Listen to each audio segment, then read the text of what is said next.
A hi hall welcome to our channel. ఈరోజు మన ఛానల్లో రెసిపీ వచ్చేసి చికెన్ కర్రీ. ఈ చికెన్ కర్రీని మనం చాలా రకాలుగా చేసుకోవచ్చు. నేను చెప్పబోయే చికెన్ కర్రీ నేను చేసే దాంట్లో వన్ టైప్ ఆఫ్ కర్రీ అన్నమాట. ముందుగా అయితే ఒక 2-3 స్పూన్ల ఆయిల్ అయితే వేసుకొని ఓల్ స్పైసెస్ గరం మసాలా అయితే యాడ్ చేయండి. యాడ్ చేసిన తర్వాత బాగా ఒకసారి కలపండి. కలిపిన తర్వాత సన్నగా తరిగి పెట్టుకున్న ఆనియన్ని వేయండి.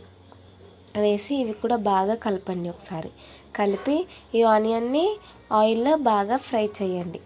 మంచిగా ఆయిల్లో మగ్గిన తర్వాత మనం ముందుగా 2 టైమ్స్ కడిగి పెట్టుకున్న చికెన్ని పక్కన పెట్టుకోండి. పక్కన పెట్టుకున్నాక ఈ ఆనియన్లో కొద్దిగా పసుపు, కొద్దిగా అల్లం వెల్లుల్లి పేస్ట్ వేసి బాగా ఫ్రై చేయండి. అల్లం వెల్లుల్లి పేస్ట్ పచ్చివాసన పోయేదాకా బాగా ఫ్రై చేసిన తర్వాత కొద్దిగా పుదీనా వేసుకోండి. పుదీనా కూడా బాగా ఫ్రై అయిన తర్వాత మనం ముందుగా కడిగి పెట్టుకున్న చికెన్ అయితే ఇక్కడ యాడ్ చేసేయండి. ఇలా చికెన్ అంతా మొత్తం కూడా వేసుకున్న తర్వాత ఒకసారి బాగా కలపండి. బాగా కలిపి ఒక 15 మినిట్స్ దాకా మూత పెట్టి బాగా మగ్గనివ్వండి. ఆ చికెన్లో నుంచి వాటర్ అంతా కూడా మనకి బయటకు వచ్చి మంచిగా మళ్ళీ చికెన్ అంతా కూడా అదంతా అబ్జర్వ్ చేసుకోవాలి. అప్పటి వరకు ఏం యాడ్ చేయకుండా మీడియం ఫ్లేమ్లో మంచిగా ఉడకబెట్టండి. ఇక్కడ వీడియోలో చూపించిన విధంగా వాటర్ అయితే మొత్తం అబ్జర్వ్ అయిపోతాయి. ఇలా అయిన తర్వాత మనం చిన్నగా కట్ చేసుకున్న ఒక చిన్న టమాటాని అయితే ఇక్కడ యాడ్ చేసేయండి. నేనైతే చిన్న టమాటా వేసుకున్నాను. మీ ఇష్టం అయితే వేసుకోండి, లేదంటే స్కిప్ చేయండి. ఇలా టమాటా కూడా వేసిన తర్వాత ఆ టమాటా కూడా బాగా మగ్గనివ్వండి.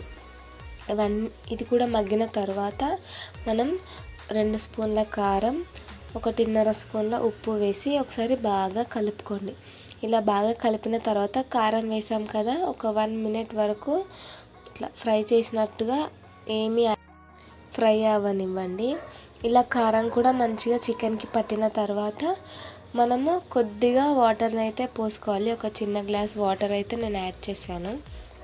ఇలా వాటర్ పోసుకున్న తర్వాత ఒక 5 మినిట్స్ మనం లిడ్ పెట్టేసి ఉడకబెడితే కొంచెం ఇట్లా వాటర్ అనేటివి మసులుతున్నట్టుగా కనిపిస్తుంది. అప్పుడు మనము గరం మసాలా, చికెన్ మసాలా, ధనియాల పొడి ఇవన్నీ కూడా యాడ్ చేసి మళ్ళీ మూత పెట్టి ఒక 5 to 10 మినిట్స్ మంచిగా మీడియం ఫ్లేమ్లో ఉడకనివ్వండి.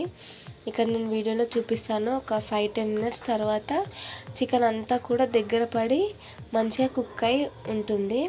లాస్ట్లో కొత్తిమీర వేసుకొని సర్వ్ చేసుకుంటే అయిపోతుంది. ఎంతో టేస్టీగా ఉండే చికెన్ కర్రీ రెడీ. ఎవరైనా నా ఛానల్ని ఫస్ట్ టైం చూస్తే ప్లీజ్ సబ్స్క్రైబ్, షేర్, లైక్. మీకు ఎలాంటి రెసిపీస్ కావాలో కింద కామెంట్ చేయండి. తప్పకుండా నేనైతే చేసి అప్లోడ్ చేస్తాను. Thank you.